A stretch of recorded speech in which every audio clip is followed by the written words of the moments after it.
So I mentioned the term need aware on the previous slide, and I want to dig into that term a little bit more.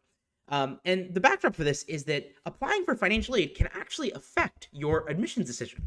Okay, so there's two types of colleges. There are colleges who are what is known as need blind, and there are colleges who are known as what is known as need aware. So at need blind colleges, your application for admission and financial aid are read separately. So there's an admissions office that reads your application, but they actually have no access to your financial aid application. At need aware colleges, which is, like we said, the majority of US colleges, your application for admission, application for financial aid are both read together by the admissions office. Okay, so when the admissions office is sitting down to judge your application, they can also see your financial aid application and get a sense of how much financial need do you have.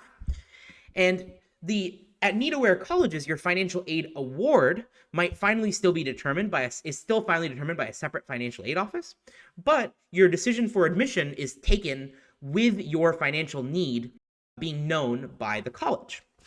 Okay, and so while there's about 100 colleges, mostly selective colleges and private colleges, who are need blind, the vast majority of US colleges are actually need aware. And the impact of just how impactful your application for financial aid is going to be at need aware colleges is pretty variable. At some schools, it's barely going to make a dent. At other schools, depending on your profile and your level of need, it could be a substantial factor that causes you to be rejected. Now, even at need blind colleges, there's still some awareness of your family's financial situation, because they do see if you applied for financial aid, period. And they can obviously use context clues like your geography or your high school to get a sense of whether you're planning on applying for financial aid. And it's hard for them to completely prevent that from seeping into their admissions decision. But for the most part, need-aware colleges are going to explicitly take your finances into account in their decision, whereas at need-blind colleges, it's much less of a factor. So I'm going to pause here and actually just show you all a quick list of need-blind colleges. And I'm going to leave this up on the screen for about a minute or so that you guys can, all can either take notes or take a screenshot. And then I'm going to do the same for the second half of this list. Like I said, there's about 100 four-year colleges that are need-blind.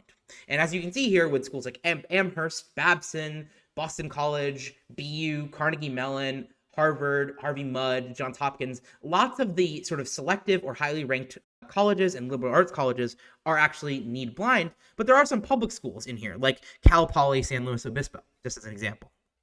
So folks, I'm going to leave this up on the screen for a second so that you all can take a screenshot of this or take some notes, and then we're going to do the same on the next slide.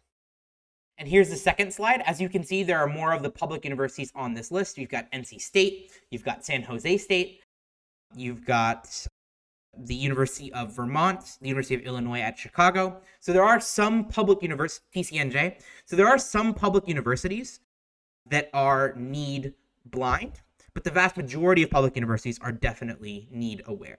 All right, hopefully you were able to take down or note down the need blind schools that are relevant to you.